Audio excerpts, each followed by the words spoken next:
নমস্কার বন্ধুরা, জয় শ্রী রাধে। এক দীর্ঘ প্রতীক্ষার প্রায় 11 মাস পর স্বস্তির নিঃশ্বাস নেওয়ার সময় আসতে চলেছে গ্রহের সেনাপতি মঙ্গল দ্বারা। ইনি সেই মঙ্গল যার সৃষ্টি হয়েছিল দেবাদিদেব মহাদেবের মাথার ঘাম থেকে। এই মঙ্গলদেবকেই আমরা ভূমিপুত্র বলে জেনে থাকি এবং যিনি গ্রহদের সেনানায়ক। 13ই সেপ্টেম্বর 2025 এমন একদিন যেদিন থেকে মঙ্গলের অনুকূল প্রভাব আপনার ধীরে ধীরে পেতে চলেছেন। দেখুন বন্ধুরা, পুরো বিষয়টি নিয়ে ডিটেলসে বলছি যাতে আপনাদের বুঝতে সুবিধা হয়। 20 অক্টোবর 2024 যেদিন মঙ্গল গোচর করেছিলেন মীন রাশির পঞ্চম ঘরে, এতে ত্রিকোণের মালিক ত্রিকোণ ঘরে প্রবেশ করায় খুব একটা ভালো রেজাল্ট পাওয়ার কথা ছিল, কিন্তু অগ্নিতত্ত্বের গ্রহের জল তত্ত্বের রাশিতে গোচর করার ফলে আগুনের উপর জল পড়ে যাওয়ার মতো পরিস্থিতির সৃষ্টি হয়। অর্থাৎ এমনই এক পরিস্থিতির সম্মুখীন হতে হয়েছিল মীন রাশির জাতক জাতিকাদের। এছাড়াও বিভিন্ন মানসিক অশান্তিরও সৃষ্টি হয়েছিল। এরপর এক ঘর পিছনে চলে আসেন মঙ্গলদেব বক্রী অবস্থা প্রাপ্ত হয়ে এবং পুনরায় মার্গী হয়ে মীন রাশির পঞ্চম ঘরে প্রবেশ করেন। এই উক্ত দুই ঘরেই মঙ্গল 7 মাস সময় ব্যতীত করেন।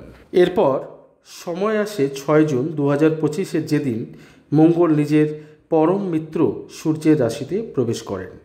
খুব ভালো রেজাল্ট পাওয়ার কথা ছিল, কিন্তু এ স্থানে আগের থেকে অবস্থিত হয়েছিলেন কেতু মহারাজ, যার জন্য অঙ্গারক যোগের সৃষ্টি হয়। অর্থাৎ আপনারা সফলতার দিকে এগোচ্ছিলেন, কিন্তু অঙ্গারের উপর দিয়ে পার হতে হচ্ছিল। বলা যায় প্রচুর পরিশ্রম করার পরেও আশানুরূপ ফল প্রাপ্তি আপনাদের হয় না।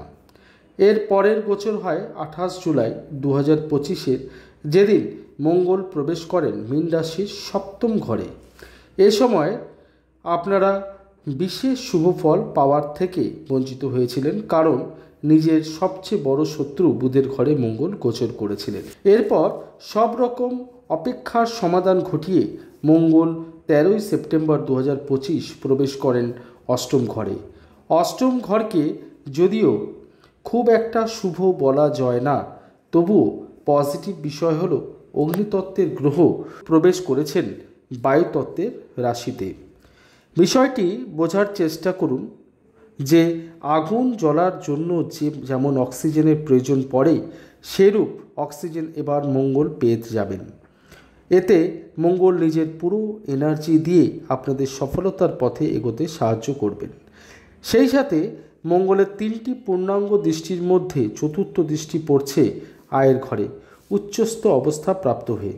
এতে কোনো বন্ধ হয়ে থাকা কাজ শুরু হতে পারে এবং তার থেকে লাভান্বিত হতে পারবেন। শুধু তাই নয়, 10 নম্বরের রাশিকে কালপুরুষের রাশিচক্রে কর্মের স্থান বলা হয়। অর্থাৎ কর্মক্ষেত্রের সাথে জড়িত কোনো বাধা থেকে থাকলে তা অপসারণ হতে চলেছে এবং যদি ডিপ্রেশনে থাকেন তবে তার থেকেও মুক্তিলাভ হতে চলেছে। মঙ্গলের এরপরের সপ্তম দৃষ্টি পড়ছে নিজের ঘরে। দেখুন, কোনো গ্রহই তার নিজের ঘরকে নষ্ট হতে দেন না। এছাড়া ধনস্থানে দৃষ্টি পড়ায় বলাই যাচ্ছে যে আপনাদের ধনলাভের পথ প্রশস্ত হতে চলেছে। আটকে থাকা টাকা রিকভারি করতে পারবেন। শেষের অষ্টম দৃষ্টি পড়ছে পরাক্রমের ভাবে। এতে আপনাদের কনফিডেন্স বহুগুণ বেড়ে যাবে এবং শুভ যাত্রা এ সময় আপনাদের হতে পারে। এরপর আসবে 28 অক্টোবরের সময় যেদিন মঙ্গল প্রবেশ করবেন মীন রাশির ভাগ্যস্থানে, অর্থাৎ ভাগ্যের স্বামী ভাগ্যস্থানে প্রবেশ করবেন। বুঝতেই পারছেন বন্ধুরা এতে কতটা পজিটিভ রেজাল্ট আপনারা পেতে চলেছেন। এর 1.5 মাস পর দশমভাবে গোচর করবেন, যা মঙ্গলের মিত্রের রাশি কেন্দ্রের ভাবে গোচর করে সম্পূর্ণ অনুকূল পরিস্থিতি আপনাদের জন্য তৈরি করবেন এবং এখনকার পরিস্থিতির চেয়েও বহুগুণ বেশি পজিটিভ অ্যাটমসফিয়ার কিন্তু সে সময় আপনারা পেয়ে যাবেন। তার 1.5 মাস পর উনি প্রবেশ করবেন আয়ের ঘরে, যেখানে তিনি উচ্চস্থ অবস্থা প্রাপ্ত হবেন। বলা যাচ্ছে যে আয়ের পরিমাণ বাড়াতে মঙ্গলদেব সাহায্য করবেন। অতএব আগামী 6-7 মাস জুড়ে এক পজিটিভ রেজাল্ট মঙ্গল আপনাদের প্রদান করতে চলেছেন।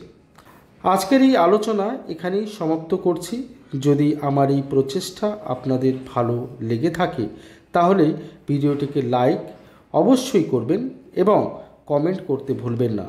নতুন বন্ধু হয়ে থাকলে চ্যানেলটি সাবস্ক্রাইব করার অনুরোধ রইল এবং পাশের বেল বাটনটিকে অবশ্যই প্রেস করবেন। সবাই সুস্থ থাকুন, ভালো থাকুন, ধন্যবাদ।